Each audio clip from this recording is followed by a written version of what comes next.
Shedeur Sanders was supposed to be the Browns' breakout star, yet his jersey was never sold out when the hype was at its peak. That detail alone triggered a wave of questions. If fans were truly buying into the $250 million sales claim, why wasn't there any scarcity? The video reveals how the narrative around Sanders' success was carefully choreographed by Jimmy Haslam, who allegedly manipulated both his on-field timing and the availability of merchandise to maximize profit. If you're into the real story and all the messy twists they don't show on highlight reels, go ahead and subscribe. And if you're sticking around to see how this Browns QB chaos plays out, you should definitely be subscribed. It paints a picture of how anticipation was used as currency, not performance. Underneath it all is a systematic attempt to engineer demand, inflate perceived value, and squeeze out every last marketing dollar before the team had even proven itself. From slashing ticket prices during lulls in performance to coordinating timed sales of limited edition jerseys, the Browns management seems to be more invested in building a profitable narrative than a winning one. Sanders, as the centerpiece, becomes less a player and more a brand tool, a symbol of how NFL franchises are evolving into finely tuned media machines driven by executive profit. The number floating around was $250 million. That's how much Shedeur Sanders jerseys supposedly raked in, according to the hype machines spinning all summer. Headlines ran wild. Fans rushed to the Browns team store, and online orders surged allegedly. But here's where it gets messy. While media outlets parroted the massive sales figure, Shedeur's jersey never once sold out before the Browns ran a major discount event. Not during peak preseason hype, not during his sideline debut weeks, never. If sales were really that astronomical, wouldn't they have run out instantly? Instead, the jersey sat there, available in every size, across all listings, until a promotional sale came around.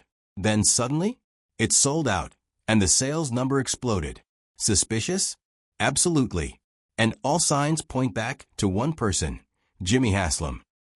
Jimmy Haslam, the billionaire owner of the Browns, isn't new to high-level maneuvering. But this time, the accusations are hitting differently. Fans aren't accusing him of bad coaching hires or underperforming rosters. This time, they're saying he's been manipulating the narrative and inflating the value of his most marketable asset, Shedeur Sanders. It wasn't just about jerseys. It was about timing. The Browns had Shedeur in uniform, mic'd up and front and center in training footage, but he didn't take the field for weeks. Not because he was injured, not because of playbook delays, but allegedly to build anticipation. The more fans waited, the more interest climbed. And as long as Shedeur stayed on the bench, the market simmered just below. Every clip from training camp told the same story. Shedeur in pristine condition, throwing bombs, drawing crowds, and smiling for the cameras. But he wasn't playing. Meanwhile, jersey prices stayed high, availability stayed wide, and media buzz kept growing. When Shedeur finally saw real action, it just happened to be during the same week that the Browns launched their discount sale. His jersey sold out days later. Coincidence? The theory is that Haslam had been sitting on the real demand the entire time, carefully throttling access to drive hype. Manipulating supply and demand is a textbook move in retail. But when it bleeds into sports, into a franchise, into a rookie quarterback's debut, it stops feeling like business strategy and starts feeling like exploitation.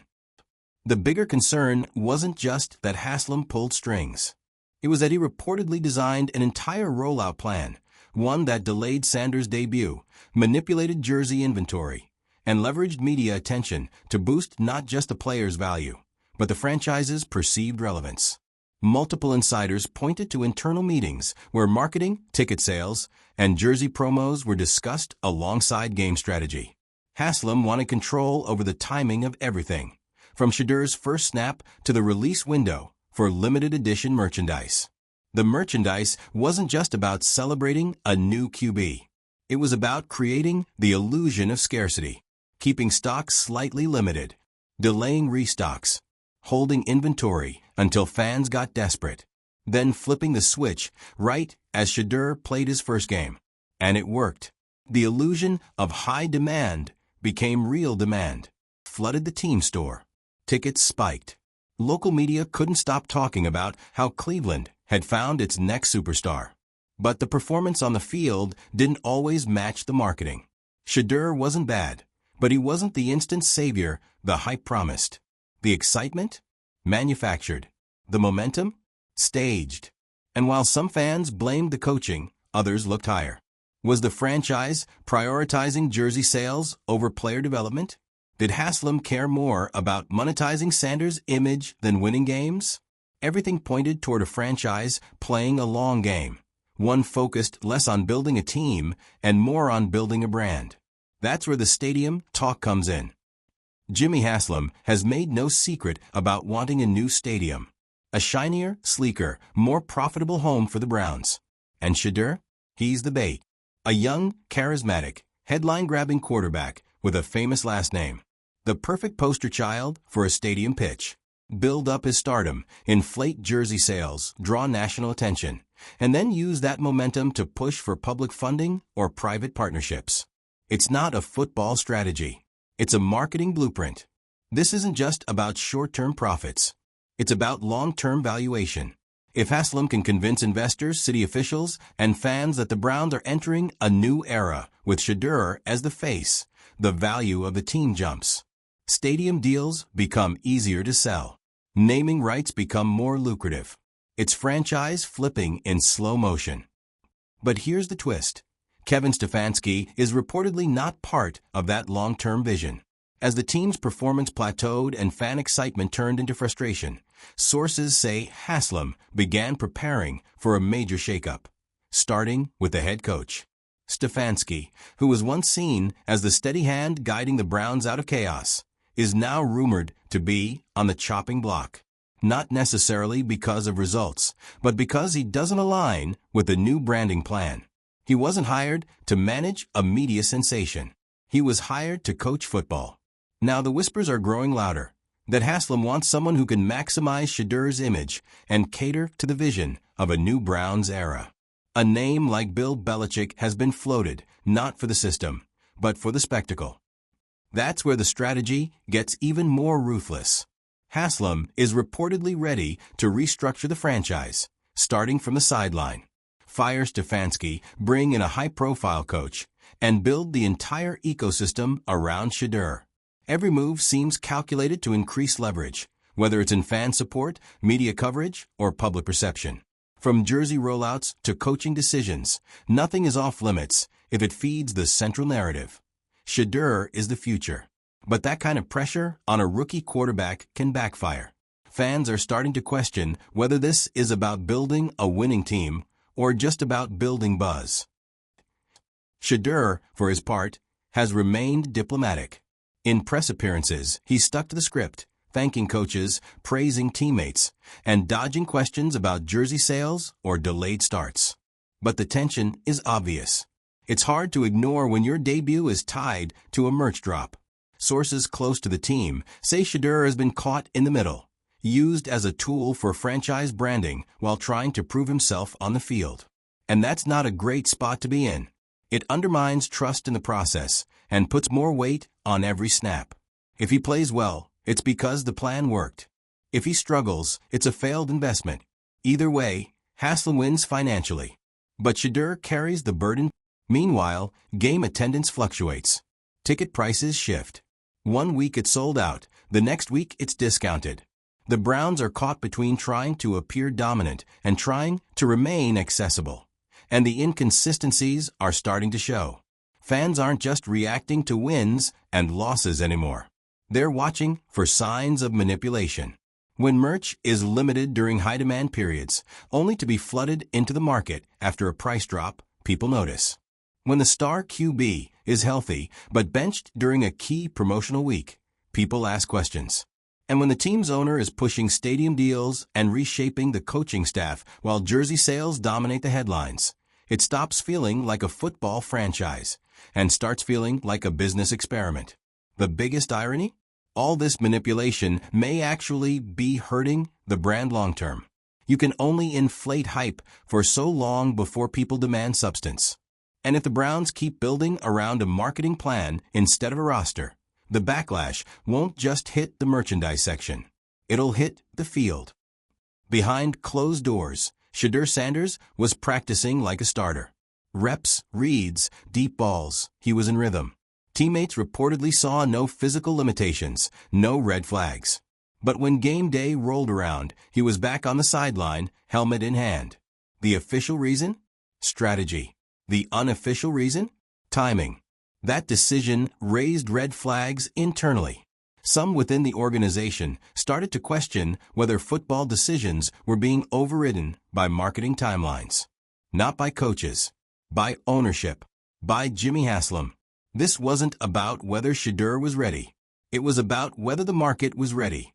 Whether the hype had hit peak velocity. Whether jersey traffic was trending upward. It had nothing to do with football, and everything to do with... If you followed Jimmy Haslam's public appearances, they've increased in step with Shedeur's rise. From practice visits to photo ops with local politicians, Haslam has leaned fully into the face of the franchise moment. But this isn't new behavior. It's a pattern. Haslam has always played the long game, whether through ownership maneuvering in Pilot Flying J or with the Browns. But what's different this time is the level of control he appears to be exerting over every aspect of the Shedeur Sanders rollout. Jersey sales, ticket prices, media framing, even game day deployment. It's all interconnected in a way that makes it hard to separate football from... When Shedeur finally hit the field, the team released a batch of pristine, professionally lit, expertly timed, ready for media syndication. And they didn't just go to fans, they went to journalists, sponsors, and yes, merchandise designers. The point wasn't subtle. This was a media campaign, not just a rookie debut. Shedeur had become the anchor in a broader strategy to modernize the Browns, pivot their image, and make them marketable beyond the scoreboard. Even the rollout felt curated. Highlights of his first throws were selectively clipped, emphasizing flashes of brilliance, while cutting away from misreads or sacks. This wasn't scouting film. It was promotional. Inside the locker room, the pressure on Kevin Stefanski kept climbing. He was being asked to win games, develop a rookie quarterback, and somehow balance football integrity with a clear off-field agenda. That's a nearly impossible position for any coach. By mid-season, the rumors intensified. Haslam was reportedly evaluating entertainment value alongside performance metrics. Stefanski's reluctance to force Shedeur into situations that weren't developmentally sound, not received well. Ownership wanted visibility, not patience. Multiple sources suggested that Stefanski pushed back on the marketing interference, that he wanted Shedeur eased in naturally. But the moment his approach conflicted with Haslam's playbook, his job security dropped. In a rare, tightly controlled interview, Shedeur was asked about his status, his delayed debut, the jersey talk, the hype machine. His answer was safe. I trust the process. But his tone didn't match the words. He looked tired. Not physically, mentally. Like a guy aware that he's part of something bigger than football, but unable to say it out loud. Caught between being the quarterback and being the product. It's a tough line to walk.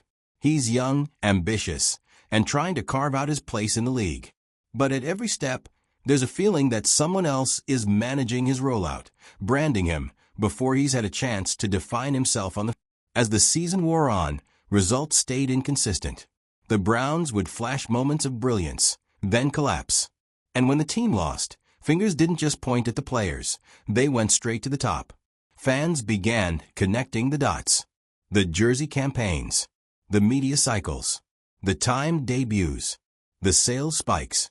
It all looked suspiciously orchestrated. And it became harder and harder to argue that football decisions were being made independently. When Shedeur had a rough outing, the team store quietly rolled out new limited-run hoodies. When rumors about Stefanski's firing surged, a fresh round of throwback jerseys dropped. Coincidence again? Insiders say Haslam doubled down in private meetings. He viewed Shedeur as not just the future of the team, but the face of the franchise's financial strategy. Not just for this year, but for the next decade. The plans extended well beyond the field. Stadium developments, fan experiences, corporate partnerships, all tied to Sanders. Haslam wanted to create an ecosystem, one where Shedeur's image drove everything from seat sales to naming rights. And to maintain that ecosystem, he needed control. Over narrative, over merch, over coaching. What he didn't need? Resistance. And that's why Stefanski's future looked bleak. Every time Shedeur took the field, his every move was dissected. Not just for stats, but for story. Did he deliver under pressure? Was he photogenic postgame? Did he pose with fans? Was he active on social after a win? That level of branding scrutiny is rare for a rookie, but it became the norm. Media coverage ballooned, often divorced from the on-field performance. A touchdown got as much coverage as a marketing deal. A fumble barely registered if it was followed by a clean press shot. The pressure wasn't just performance-based. It was commercial. Every game became a revenue opportunity. And whether Shedeur liked it or not, he was expected to deliver both on the field and at the cash register. Stefanski, known for his calm demeanor, started showing cracks. His post-game interviews became tighter, his coaching decisions more rigid, and his media appearances less enthusiastic. By this point, even neutral analysts were asking, was he coaching for wins or just trying to survive the media circus? And how do you build a cohesive locker room when your quarterback is being treated like a celebrity asset? How do you keep veterans invested when it's clear the owner's eyes are on merchandise and media metrics? The whispers turned into predictions. That Stefanski wouldn't finish the season. That a new era was coming. One centered fully on Shedeur, with a new coach, new marketing team, and new stadium plans to... At a year-end press conference, Shedeur was asked about the pressure. He gave a diplomatic answer. Again, we're building something special. But behind the curtain, sources said he'd grown frustrated. Not with the fans, not with the media, with the machinery around him. Every throw he made became an ad. Every game became a product launch. And when the team underperformed, it wasn't the coaching or the scheme that got analyzed. It was the jersey metrics. The Browns didn't just turn Shedeur into a quarterback. They turned him into a commodity. And in doing so, they may have compromised everything they were trying to. By this point, the pattern was impossible to ignore. Every major Browns storyline traced back to Jimmy Haslam's fingerprints. When interest dipped, something shiny appeared. When criticism grew loud, the narrative shifted. And when questions surfaced about football decisions, the business side always seemed one step ahead. This wasn't accidental. The allegations point to a deliberate system where perception mattered more than production. Wins were helpful, but buzz was essential. And Shedeur Sanders was the centerpiece of that buzz. His presence alone kept the Browns relevant in national conversations, even when the product on the field struggled to justify it. Haslam didn't need immediate success. He needed sustained attention, enough to justify bigger moves down the line, enough to keep the franchise in headlines long after the season ended. Shedeur, meanwhile, continued to say the right things publicly. He talked about patience, about learning, about trusting the organization. But the weight of expectation kept growing. Every week he didn't play, the hype grew louder. Every week he did play, the reaction felt outsized. That imbalance created a strange dynamic. Shedeur wasn't allowed to be average. He couldn't quietly develop. He was either the future of the franchise or the reason the plan failed. There was no middle ground. And that's the cost of being marketed before you're fully established. You stop being a player in progress and become a symbol, a stock, a promise that must keep. On the field, the Browns remained inconsistent. Games swung wildly. Momentum never stuck. And fans started checking out emotionally, even when ticket sales told a different story. Attendance numbers looked strong on paper, but many seats were filled by promotions, discounts, and last-minute deals. The illusion of demand held up, but the foundation underneath it felt shaky. Fans noticed. They always do. When losses piled up, the frustration wasn't just about blown plays. It was about direction. People didn't know what the Browns were trying to be. A football team? Or a brand experiment built around one marketable player? Behind the scenes, Haslam reportedly stayed focused on the long-term prize. Stadium negotiations, franchise valuation, brand leverage, all of it tied back to maintaining relevance, regardless of wins and losses. The accusations suggest that Shedeur's role was never just about football. He was leverage in negotiations, proof of concept, evidence that the Browns could still generate massive engagement in a crowded NFL market. That's why the jersey narrative mattered so much.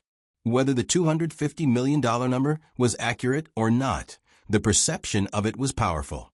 It suggested a fan base reinvigorated, a star capable of moving merchandise at historic levels, a franchise on the rise. But when the numbers don't line up with reality, perception becomes. As game footage accumulated, a more realistic picture emerged. Shedeur showed flashes. He also showed growing pains. Exactly what you'd expect from a young quarterback. But the response didn't match that reality. Every good play was amplified. Every mistake was either ignored or blamed on someone else. The coverage felt curated, selective, controlled. That kind of handling doesn't help development. It creates pressure. It turns learning moments into brand risks. And it forces a young player to carry expectations that aren't rooted in football progress, but in financial. Kevin Stefanski's public comments stayed professional, but they grew noticeably cautious. He praised effort. He avoided specifics. He deflected questions about quarterback timelines. To many, it sounded like a coach trying not to say the wrong thing, like someone aware that his words mattered beyond football, that they could impact stock prices, merch sales, or future plans. That's not how a healthy organization operates. Coaches should worry about schemes and matchups, not about whether a press quote disrupts a marketing cycle. By now, the possibility of Stefanski being fired wasn't just rumor. It felt inevitable. Not because he failed entirely, but because he didn't fit the direction ownership wanted to go. The Browns weren't just evaluating coaches based on wins. They were evaluating alignment. Who would fully commit to centering the franchise around Shedeur as the face? Who would embrace the spotlight, the media obligations, the commercial pressure? If Stefanski wasn't that guy, someone else would be. Shedeur's interviews grew shorter, more controlled, less expressive. It wasn't hard to see why. Anything he said could be spun. Any comment could move markets, narratives, or expectations. He wasn't just answering football questions anymore. He was managing a brand he didn't create. And that's exhausting, especially for someone still trying to find his footing in the league. The risk here isn't just burnout. It's stagnation. When development takes a back seat to image, progress slows. And when progress slows, the entire strategy starts to. At practice, Haslam's presence loomed large. Not hands-on, but ever-present. Observing, evaluating, calculating. The allegations paint a picture of an owner deeply involved in every layer of the operation. Not just overseeing, but directing. And when ownership becomes the loudest voice in the room, everyone else adjusts accordingly. That includes players, coaches, staff, even fans. The question now isn't whether manipulation happened. It's whether it worked. Because if the hype fades faster than the results arrive, the Browns are left with a fractured locker room, a frustrated fan base, and a quarterback burdened by expectations he never asked for. And if that happens, no amount of jersey sales can fix it. If you found this breakdown insightful, make sure to like the video, share it with other Browns fans, and let us know in the comments what you think is really going on behind the scenes in Cleveland. Subscribe to the channel for more deep dives into sports power plays, ownership drama, and the stories that don't show up on the stat sheet.